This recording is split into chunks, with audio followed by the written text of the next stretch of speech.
Once again, I welcome you all to the e-learning platform by the Automobile Engineering Department of BSIT.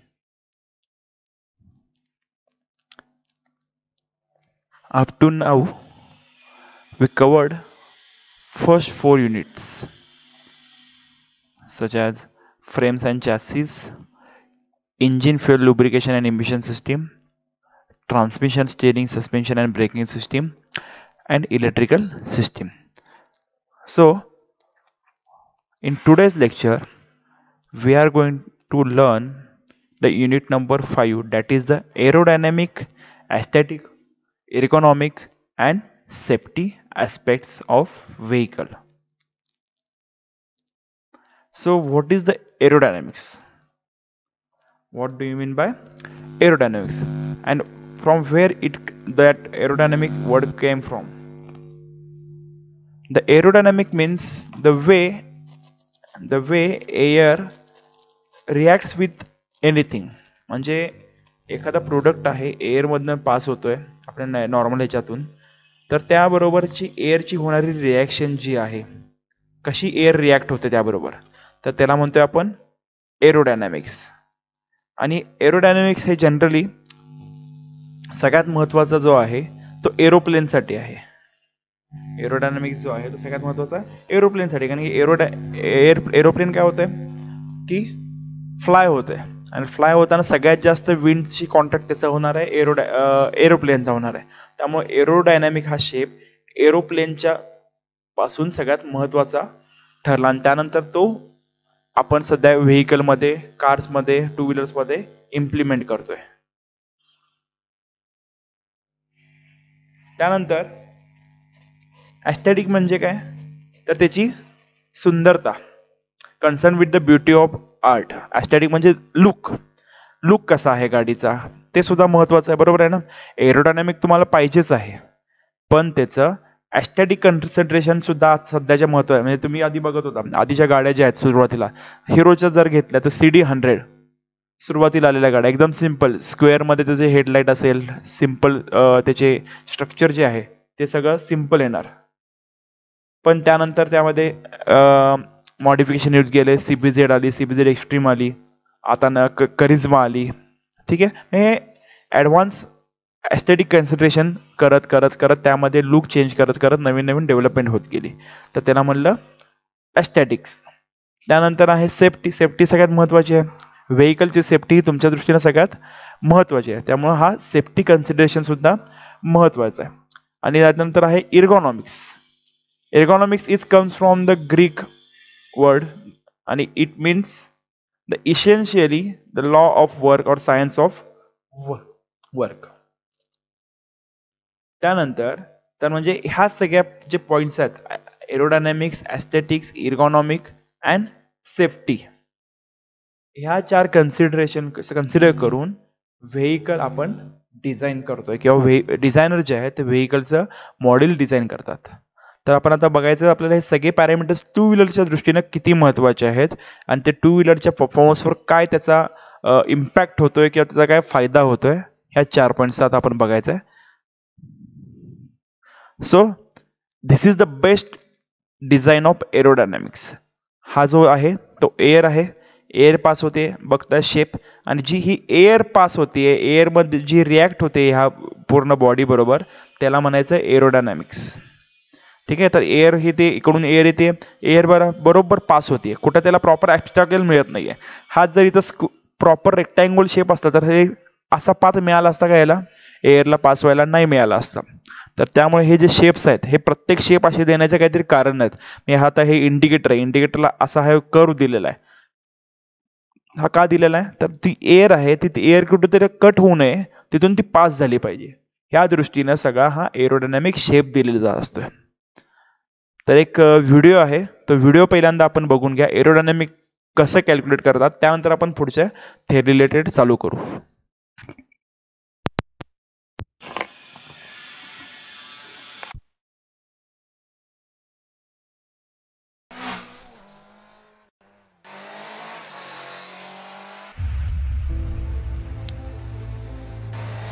To be a force on the track requires the taming of the forces of nature. crafted by the wind. There's no formula for victory, but this comes close. One of the most important parameters. CD is the coefficient of drag. CD is nothing but the coefficient of drag. Which governs the performance in terms of aerodynamic is drag coefficient or coefficient of drag. To achieve this target, we have to build best-in-class experimental methods and computer simulation models. The coefficient of drag, the formula that sculpted the RR310 into a streamlined racer. Through rigorous wind tunnel testing, the Apache RR310 has mastered the complex science of aerodynamics. हे जी air pass केली जाते ती wind tunnel मध्ये pass केली जाते. Wind tunnel हे generally automobile मध्ये testing labs मध्ये एरोडायनामिक्स टेस्ट करण्यासाठी वापरले जाते. त्यामधून एअर पास केली जाते. एअर पास करून आपल्याला कळतं किती सीडी म्हणजे कोएफिशिएंट ऑफ ड्रॅग किती आहे, एअर रेजिस्टन्स किती मिळणार त्या गाडीला, हे सगळं त्यामध्ये कॅल्क्युलेट होतं. Every surface, every contour, and every angle on the Apache RR310 channels the air to achieve the least drag resistance. This strict design philosophy has yielded the best-in-class coefficient of drag. The focus of development on the RR310 was to achieve the highest top speed and channel the velocity of air around the rider. While engine ठीक आहे. तर कळतोय तो जो air drag दिसतो, एअरचा जो path दिसतो, that is the most important thing. तर तो प्रॉपर एअर पास झाली पाहिजे, जेणेकरून तुम्हाला एरोडायनामिक चांगला आहे हे असं कळणार आहे. अजून एक आहे एरोडायनामिक्स इन मोटो जीपी.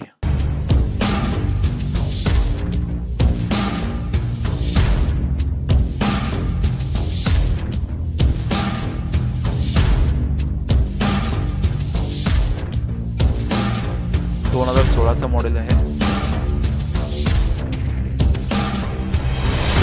2017 मध्ये काय मॉडिफिकेशन इंटरनल गेट्स त्यामध्ये ऍड केले.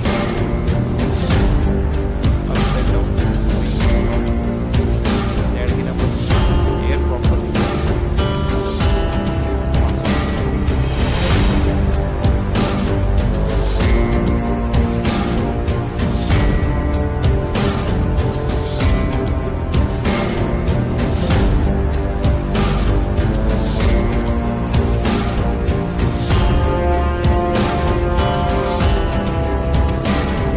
कळते. ह्या गाडीमध्ये हे विंड गेट्स नव्हते. या गाडीमध्ये विंड गेट्स नव्हते. या गाडीमध्ये त्यांनी विंड गेट्स ऍड केलेले आहेत.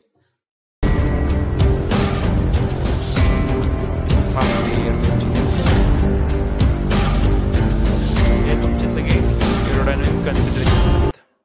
आणि टेस्टिंग कशी केली जाते त्यासाठी हे एक एक्झाम्पल आहे. एअर विंड टनेल आहे. विंड टनेल मध्ये एअर जे आहे पास केली जाते.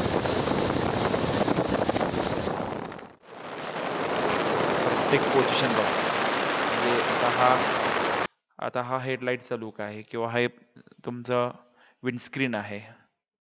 प्रत्येक पाथ पासून ते एअर पास केली जाते. तुमचं सिटिंग पोझिशन सुद्धा महत्वाची आहे एरोडायनामिक्स मध्ये. त्यावर हे हेडलॅम्प हँडल बार आहे, त्याची ऍडजस्टमेंट जी आहे ती ठरते.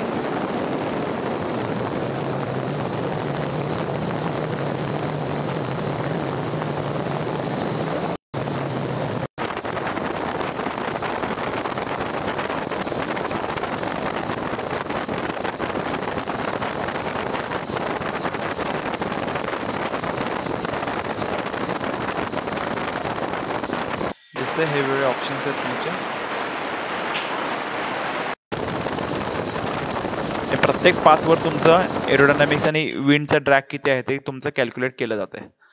So this is the aerodynamics. आता आपण सुरुवात करूया आपल्या मेन चॅप्टरकडे जाऊ आपण. तर so the point number 5.1 that is the aerodynamic aspects. Will see these points one by one.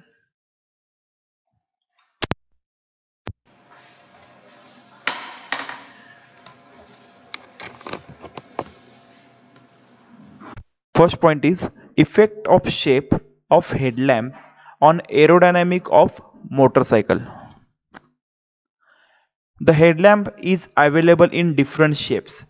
It is depending on the type of the manufacturer or the type of the vehicle. म्हणजे headlamp जे आहेत ते आता बघा की वेळ शेपमध्ये available आहेत, बरोबर आहे. म्हणजे स्क्वेअर आहे, पुन्हा तुमचा रेक्टँग्युलर येतोय, सर्क्युलर आहे. आता जनरली आता नवीन येतात ते थोडे ओव्हल शेप वगैरे येतात. तर हे मॅन्युफॅक्चर टू मॅन्युफॅक्चर डिफरन्स आहेत. म्हणजे प्रत्येक मॅन्युफॅक्चरचे डिझाईन्स वेगळे असणार, त्यानुसार ते त्यामध्ये डिफरन्स येतोय. In motorcycle it is separately place at the centre of the handle bar. म्हणजे मोटरसायकलमध्ये आता जे रेग्युलर मोटरसायकल्स आहेत त्यामध्ये सेपरेट बसवलेलं आहे. हेडलॅम्प वेगळा आहे, तो इंडिकेटर्स वेगळे आहेत. आणि काही स्कूटर्समध्ये किंवा आता स्पोर्ट्स बाईकमध्ये एक पूर्ण समोरचा जो फेंडर येतो, तो समोरचा जो पार्ट आहे त्या हँडल बारमध्येच तो एक हेडलॅम्प, टेल लॅम्प सगळं जो आहे तो आता म्हणजे ॲक्टिवा वगैरे जर एक्झाम्पल घेतलं, स्पोर्ट्स बाईक घेतली आहे, करिश्मा गाडी घेतली, तर त्या एकाच पॅनलमध्ये सगळं हेडलॅम्प, टेल लॅम्प सगळं जे आहे ते माउंट केलेलं आहे. The headlamp is open to atmosphere, बरोबर आहे. कारण समोर डायरेक्टली जो एअर ड्रॅग येणार तो पहिल्यांदा हेडलॅम्पवर येणार आहे. The front upcoming air strikes directly on the headlamp. म्हणजे समोरनं जे येते एअर ती डायरेक्टली हेडलॅम्पवर स्ट्राईक होते. So that the headlamp body must be robust and it should be suitably installed.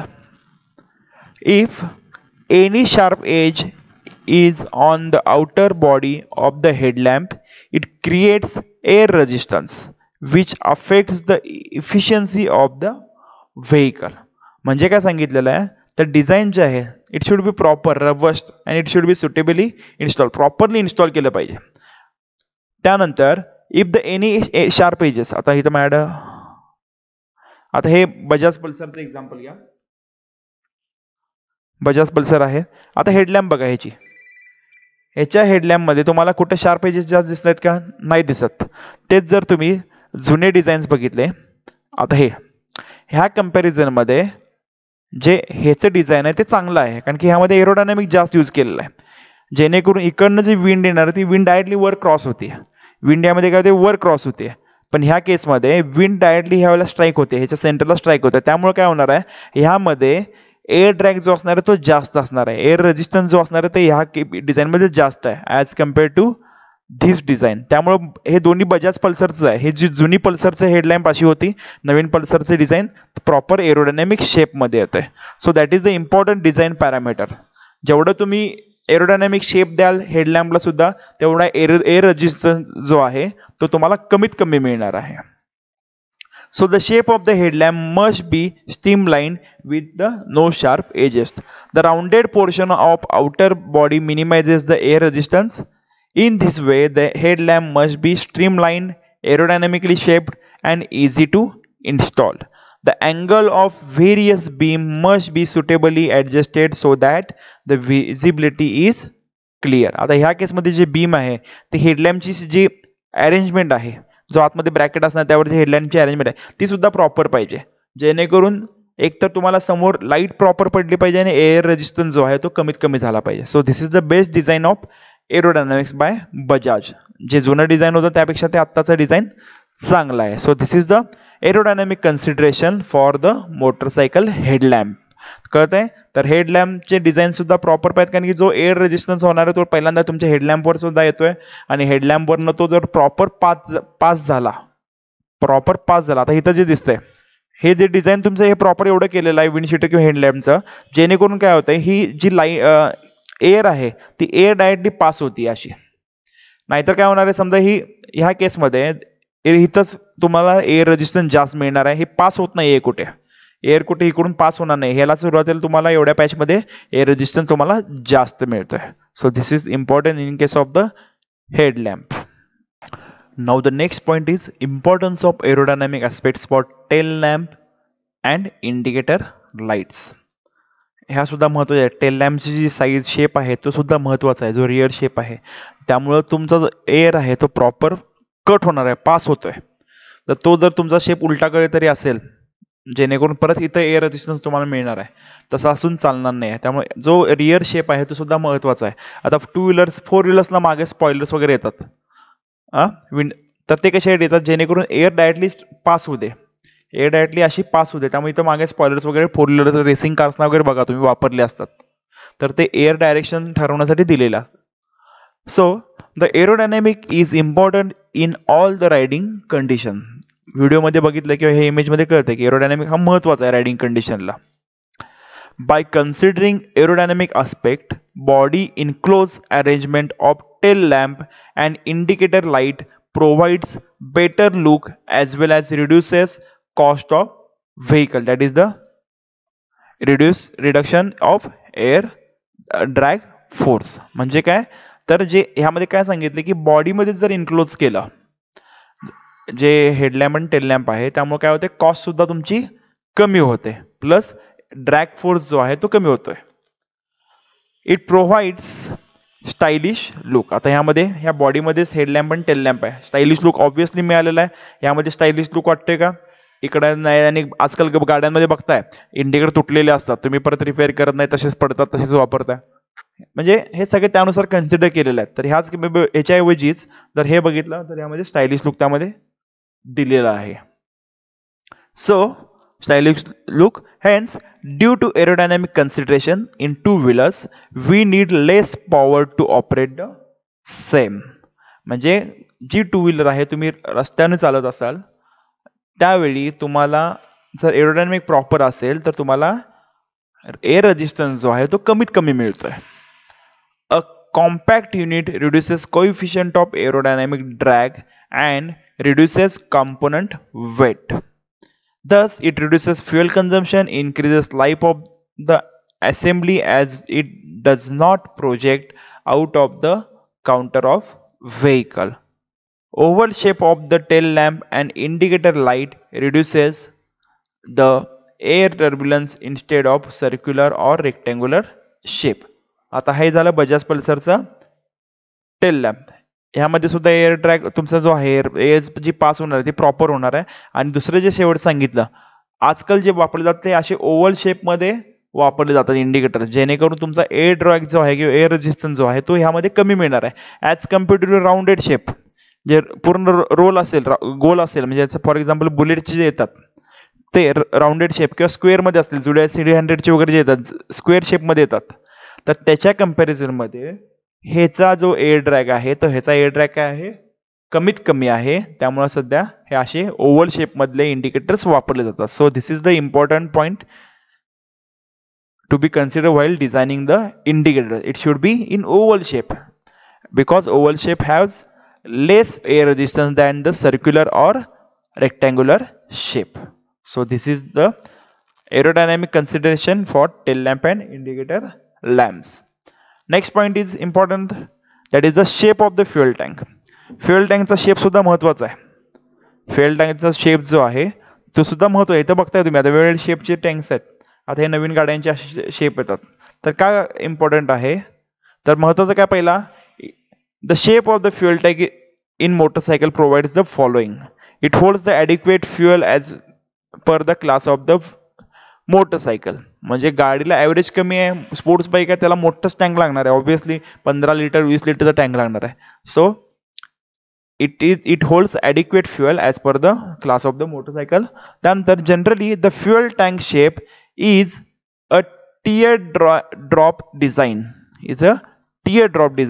It offers least aerodynamic drag. जे दिसतात हे tier design किंवा ह्यामध्ये म्हणजे तुमचा एअर ड्रॅग ह्यामध्ये कमी होणार आहे. लवकरात लवकर जी एअर आहे ती ह्यातून पास होणार आहे.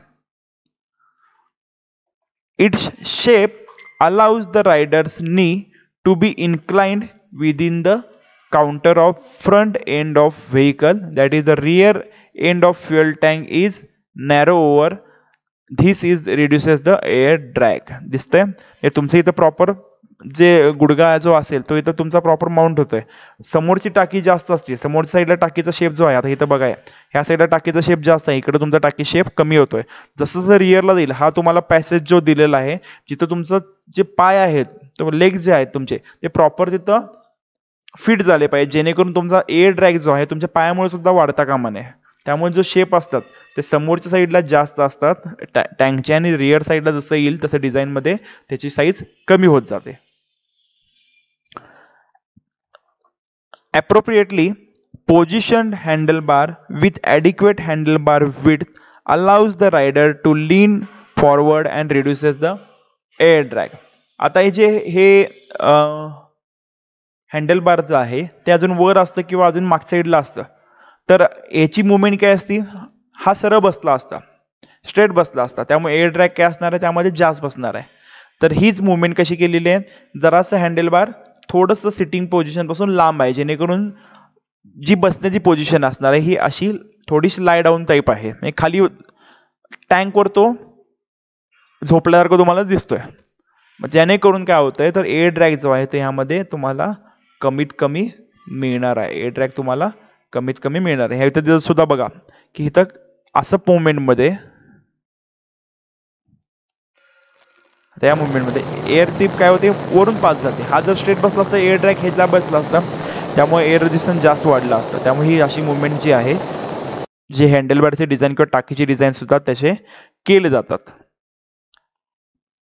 Its shape accommodates the frame tube and allows the fuel to be stored at the lower height to slightly reduce the height of the center of gravity of the motorcycle. म्हणजे त्या tank मध्ये मधल्या portion मध्ये ते चॅसीच्या pipes वगैरे असतात, plus lower लेवलला तुमचा फ्युएल टँक बसवलेला असते. The space is ensure for handlebar turning through the required angle.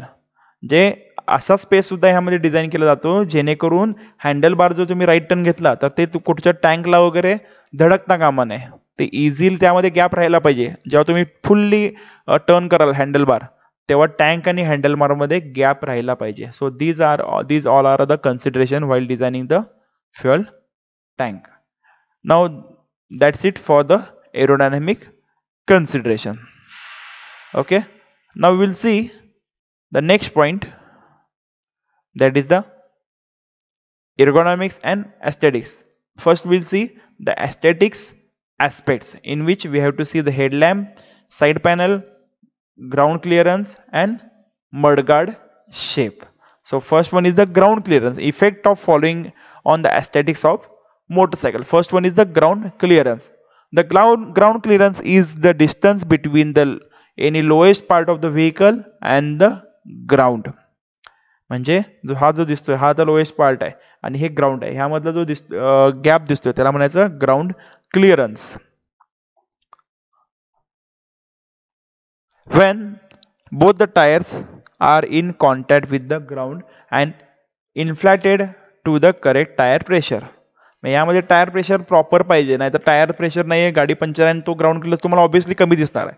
ते प्रॉपर टायर प्रेशर जे आहे ते त्या टायर प्रेशरवर जेव्हा त्यामध्ये असणार आहे तेव्हा जो ग्राउंड क्लिअरन्स दिसतो तो म्हणजे जो इथं स्पेस दिसतो त्याला म्हणायचं ground clearance. The aesthetic look and ground clearance of motorcycle depends upon the requirement of customer as well as the manufacturer. तर ग्राउंड क्लिअरन्स कशावर डिपेंड आहे किंवा एस्थेटिक लुक कशावर डिपेंड आहे, तर एकतर कस्टमरची रिक्वायरमेंट प्लस मॅन्युफॅक्चररची डिझाईन, ह्या सगळ्यांवर ते डिपेंड्स आहे. As per the type of two wheeler that is a sport or of road bike, the ground clearance may differ. म्हणजे ऑफ रोड व्हेकल्स जे आहेत, फॉर एक्झाम्पल जे तुम्ही बघताय ड्यूक गाड्या वगैरे जे आहेत त्याचा ग्राउंड क्लिअरन्स जास्त आहे. ते जर सिटी व्हेकल जर बघितले, नॉर्मल ज्या बाईक्स आहेत त्याचा ग्राउंड क्लिअरन्स काय होतोय, कमी येतोय. The high or low ground clearance affects the aesthetics of motorcycle. The high or low ground clearance affects the aesthetic of motorcycle. म्हणजे ग्राउंड क्लिअरन्स सुद्धा जो एस्थेटिक लुक आहे तो काय करतोय, त्यामध्ये चेंजेस होतात. The ground clearance should be such that the aesthetics and aerodynamics requirements of motorcycle does not affect. म्हणजे ग्राउंड क्लिअरन्स असा पाहिजे जेणेकरून एरोडायनामिक्स सुद्धा बिघडायला नको किंवा एस्थेटिक लुक जे आहे, एस्थेटिक ऍस्पेक्ट जे आहेत ते सुद्धा ह्यामध्ये हॅम्पर व्हायला नकोत, त्यानुसार त्याचं ग्राउंड क्लिअरन्स पाहिजे. From aesthetics point of view the ground clearance should be minimum to achieve the maximum vehicle stability. The ground clearance is providing adequate height to the sitting position of rider. जेवढा ground clearance वाढणार आहे sitting position हाईटला जाणार आहे plus तुम्हाला सेफ्टीच्या दृष्टीनं ते एवढं इफेक्टिव्ह नाही आहे, कारण की जेवढी हाईट जास्त तेवढं तुम्हाला जर गाडी स्टॉप करायची थांबायची असेल तेवढे तुमचे त्या रायडरचे पाय तिथे खाली पोचले पाहिजेत. या पॉईंटनं सुद्धा या सेफ्टी पॉईंटनं सुद्धा हे ग्राउंड क्लिअरन्स हा महत्वाचा. So it should B minimum. Next point is shape and position of mudguard. जे फ्रंट मडगार्ड असेल किंवा रिअर मडगार्ड जे आहे, हे जे इथलं मडगार्ड आहे ह्याची शेप आणि ह्याचं पोझिशन सुद्धा महत्वाचं आहे. It is use for styling and I catching looks. एकतर समोरचं लुक बघण्यासाठी याचा यूज केला जातोय किंवा स्टायलिंगसाठी यूज केला जातोय. It also gives the sporty styling. Sporty styling तुम्हाला मिळते. It improves the personality of rider. The combination of back and chrome style gives the better aesthetic look. Mudguard can be large rectangular sheet suspended behind a tire. It protects the vehicle passenger and other vehicle from the mud and other flying debris thrown into the air by rotating tires. जे मागचं जे mudguard जे येते ते काय करते, हे जे समजा हे जनरली पावसाळ्यामध्ये वगैरे तरी पण बघा की हे मडगार्ड असून सुद्धा समोरच्या गाड्यांचं जे पाणी असेल किंवा जे घाण असेल ती मागच्या रायडर उडत असते. त्या मडगार्डचं ऍक्च्युली ते फंक्शन आहे की त्याने ते अवॉइड केलं पाहिजे, पण ते होत नाही आजकालच्या डिझाईनमध्ये. तर हे सुद्धा महत्वाचं पॅरामीटर आहे.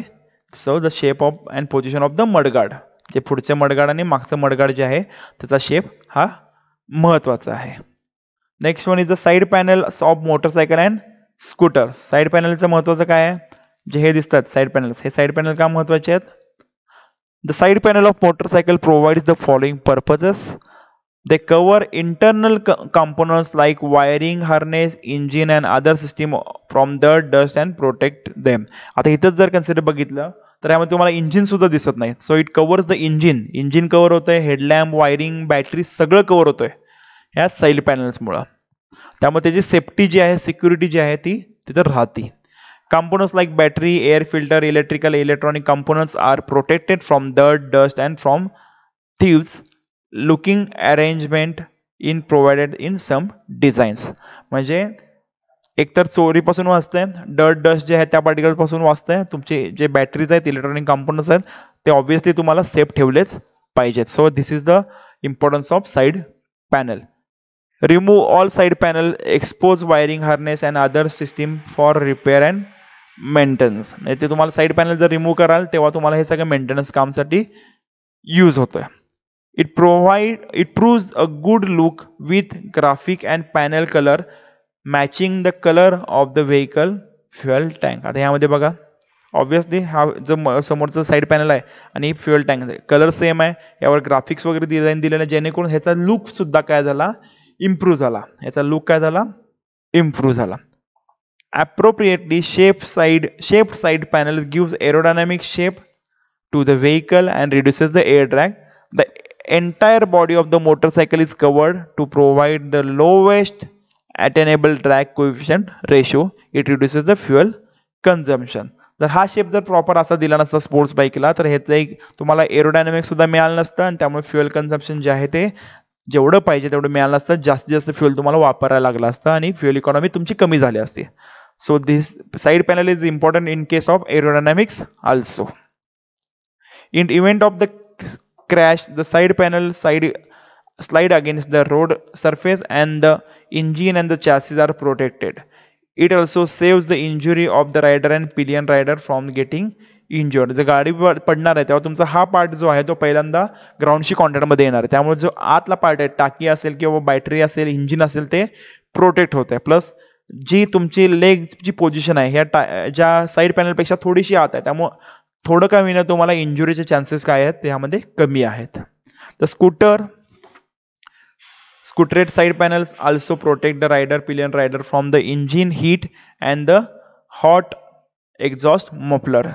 स्कूटरमध्ये वगैरे बघा किंवा बाईक्समध्ये ॲक्टिव्ह ॲक्सेसमध्ये बघा, तर जी इंजिनची हीट आहे त्यापासून सुद्धा रायडरला किंवा मागचा जो को रायडर आहे त्याची सेफ्टी त्यापासून होते. The riders cloth do not get stuck in the protruding component system assembly और टर्न और account of riders body movement.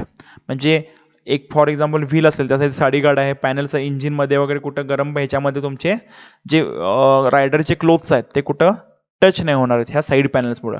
Side panels protect the rider and pillion rider from the splash water, dust, dirt and debris on the road. हे generally ह्याच्यासाठी आहे जे mopeds आहेत म्हणजे Activa access वगैरे, त्यामध्ये साईड पॅनल्समुळे काय होत आहे तर जे डस्ट वगैरे जे आहेत ते तुमचे डायरेक्टली जे व्हेकल आहे जो रायडर आहे त्या रायडरच्या अंगावर नाही ते. So these all important points are consider while designing the side panels of the motorcycle and scooter. And now the next point is headlamp fairing of motorcycle. Headlamp fairing म्हणजे हे जे दिसतात हेडलॅम्पचे जे वर येतात, आता यामध्ये सुद्धा हे फेअरिंग आहे, जे दिसतं हे फेअरिंग आहे, यामध्ये दिसतात हे वेगवेगळे शेप दिसतात, हे हेडलॅम्प फेअरिंग. जे हेडलॅम्पला येतात ते हेडलॅम्प फेअरिंग, फायबरमध्ये जो पार्ट येतो तो. The motorcycle fairing is well shaped over the frame of the some motorcycle, especially racing motorcycle and sports bike. हे जे येते हे जनरली स्पोर्ट्स बाईक रेसिंग मोटरसायकलला वापरलं जातं. With the primary purpose to reduce the air drag. बघा यामध्ये air drag ह्यामुळे काय होतोय प्रॉपर तो पास होतोय. या फेअरिंगमुळे एअर ड्रॅग तुमचा जो आहे तो कमी होतोय आणि एअर प्रॉपर पास होतीये. The secondary function are to the protection of rider from the airborne hazards and wind induced hypothermia and the engine components in case of the accident.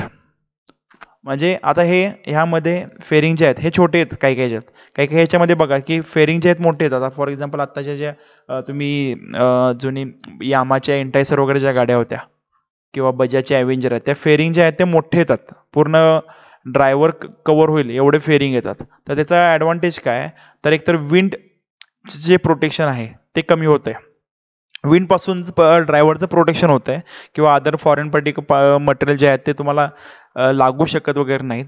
किंवा हे कधी इम्पॉर्टंट आहे तर जे हे फेअरिंग जे आहेत जर मोठे असतील हे कधी इम्पॉर्टंट आहेत, सिटी बाईकमध्ये हे गरजेचं नाही आहे, कारण सिटी बाईकमध्ये तुमचा ॲव्हरेज स्पीड 60 किलोमीटर असणार आहे. पण स्पोर्ट्स बाईकमध्ये जर हे फेअरिंग वापरलं नाही तर जो एअर ड्रॅग डायरेक्टली तुम्हाला ड्रायव्हरला एअर जे आहे ते एअर रेजिस्टन्स कुठे येणार डायरेक्टली ड्रायव्हरच्या बॉडीवर येणार आहे.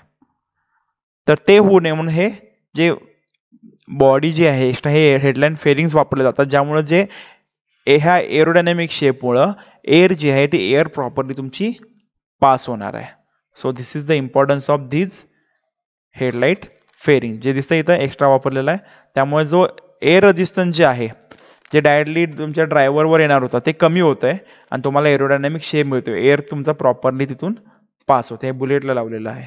So that is the headline fairing. So with this we'll stop with the today's lecture, that is the unit number 5. In today's lecture we covered aerodynamic aspects and aesthetic aspects. In next lecture we'll cover the ergonomic aspects and safety aspects. Thank you.